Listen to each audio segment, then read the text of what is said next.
네, 오늘은 제가 요즘 AI로 이제 코딩을 많이 하는데 AI 코딩에서 겪는 문제점들에 대해서 이제 생각하고 있던 것들 조금 정리를 해봤습니다. 얘기하고 싶은 거는 이제 바이브 코딩 얘기는 아닙니다. 그러니까 제가 사이드 프로젝트 같은 거에서는 바이브 코딩 하는데 이제 실무에서는 바이브 코딩을 하지 않기 때문에 바이브 코딩 얘기는 아니고요. 일단 요즘 이제 윈드서프를 많이 쓰니까 윈드서프 기준으로 얘기를 드리겠습니다. 일단 이제 윈드서프 같은 거를 쓰다 보니까 낙관적으로 좀 코딩을 많이 하게 돼요. 이거 무슨 말이냐면 윈드서프가 짜준 거는 코드를 잘 짜준 것 같으면 그냥 좀 믿는 경향이 있습니다. 생각했던 것보다 어렵게 코드를 짜더라도 얘가 나보다 더 잘 짜니까 잘 돌아가겠지 이렇게 좀 생각을 하게 되는 것 같고, 그리고 이제 요즘은 좀 예전보다 이제 더 테스트 코드도 더 많이 쓰고 하는데 실제로 테스트를 돌려봤을 때 잘 돌아가니까 좀 넘어가게 되는 것 같습니다. 물론 이제 코드는 이제 다 읽어보고 이해를 못한 부분이나 이런 건 없긴 한데 나중에 이제 돌아와서 보면 왜 이렇게까지 복잡하게 짰지? 이런 생각이 좀 드는 코드들이 좀 많아지는 것 같아요. 그래서 이제 낙관적 코딩이라고 좀 표현해 봤습니다.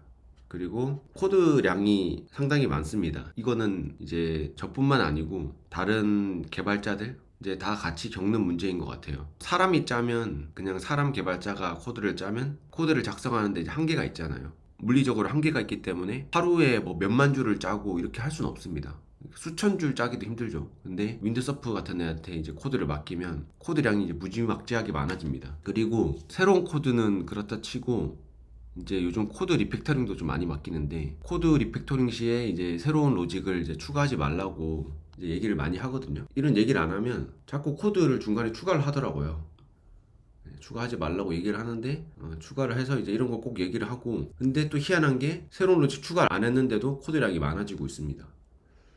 그 이유를 보면 이제 추상화를 엄청나게 많이 시키고 제가 하지 않았던 에러 핸들링 이런 것들을 이제 많이 하면서 이제 오버 엔지니어링을 엄청나게 많이 하는 것 같습니다. 이게 물론 뭐 에러 핸들링을 이제 잘 하고 이러면 좋긴 한데 실제 코드를 보면 에러 로직 처리한 게 3분의 1 정도 될 정도로 되게 많이 보일 때도 있어요.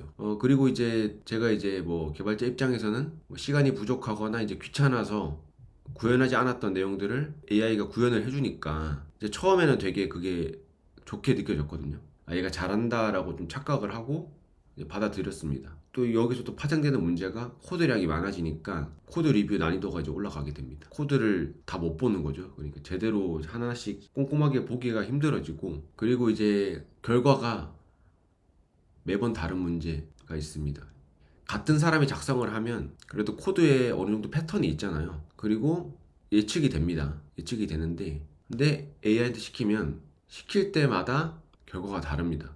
이거는 이제 클러드 오퍼스도 같았습니다. 시키는 사람의 영향이 부족하면 당연히 뭐 그 결과도 부족할 수밖에 없겠지만, 일단 여기서 또 문제가 뭐냐면 코드 작성을 다 시킨 다음에 이게 최선이냐고 이제 물어보면 그때 얘가 하는 말이 이제 문제가 있다 이 코드에는, 그리고 이제 뭐 누락된 게 있다 이런 식의 얘기를 해요.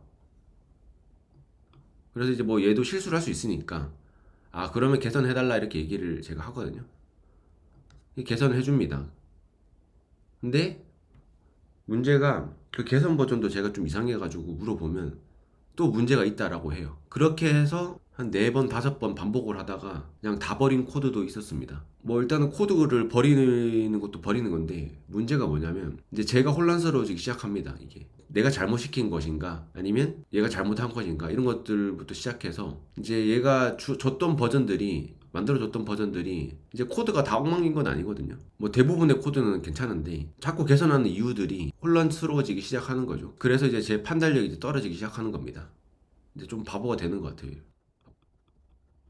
바보가 되고 있습니다. 물론 이게 제가 원하는 방향이 있을 때 그거를 이제 빠르게 만들어내는 거는 가능합니다. 그래서 이제 이런 거는 마크다운으로 이제 보통 문서를 하나 만들어서 이런 식으로 작성해줘 이런 거는 되게 잘하죠. 근데 되게 애매하게 요청을 한다. 예를 들어서 리팩토링을 요청을 했는데 뭐 추상화도 잘 해야 되고, 그리고 이제 뭐 파일 단위로 분리를 잘해야 되고 뭐 이런 것들을 제가 되게 애매하게 요청을 하잖아요. 그러면 아까 위에서 봤던 이런 문제까지 만들어내면서 결과도 좀 이상하고 적당히를 모르고 날뛰는 케이스가 나오게 됩니다. 근데 이제 이게 또 문제가 뭐냐면 제가 여기서 이제 코드량이 많다고 했죠. 얘가 날뛰고 있다라는 거를 판단하려면 제가 결국에는 코드를 읽어봐야 됩니다. 얘가 짠 코드를. 그럼 여기서 이제 시간이 부족하게, 또 역으로 또 시간이 부족하게 되죠. 여기서. 예전에는 시간이 부족해서 구현을 다 못했는데 이제는 코드 리뷰를 다 못해서 시간이 부족해집니다. 그래서 이제 여기서 또 발생하는 문제가 뭐냐면 낙관적 코딩, 이런 식으로 이제 또 다시 흘러가기도 합니다. 잘 짰겠지. 물론 이제 이렇게만 읽어봤을 때, 아, 그러면 뭐 잘못 짠 거 같으면 이렇게 낙관적 코딩 하지 말고 코드 날리고 뭐 직접 다시 짜면 되지 않냐 할 수 있는데, 이게 또 제가 만약에 중간에 코드를 작성을 하다가 이제 이런 리팩토링을 해야 되는 시점이 오잖아요. 그러면 이게 그냥 하고 싶어서 하는 게 아니고 이걸 해야지 이제 다음 스텝이 진행이 잘 되니까, 그래서 하는 거라서 또 하긴 해야 됩니다. 그러다 보니까 조금 부족하더라도 얘가 짠 거를 갖다 쓰는 게 효율적이라고 생각이 드는 거예요. 나중에 좀 고치지 뭐, 내가 좀 잘못 짰더라도 나중에 뭐 다시 또 고치면 되지 뭐, 이런 생각이 또 드는 겁니다. 그래서 왜 이런 얘기를 하느냐, 오늘 제가 이번 주에 이제 이런 문제 때문에 리팩토링 시키다가 한 4, 5시간 정도 날려먹은 것 같아요. 이제 처음에 리팩토링을 잘못 시킨 거를 이제 나중에 좀 더 고치겠다라고 생각을 하고 그대로 이제 코드를 넣었다가 로직 수정을 하는데 좀 이상하더라고요. 좀 코드도 잘 안 읽히고 그걸 다시 뜯어 고치는데, 그걸 다 이제 거의 다 직접 다시 뜯어 고쳤는데 거기에 이제 시간을 좀 많이 날려서 이런 얘기를 좀 한번 해보게 됐습니다. 네, 이거 뭐 도구의 문제는 아니고 제 문제 같긴 한데 일단 네, 오늘 여기까지입니다.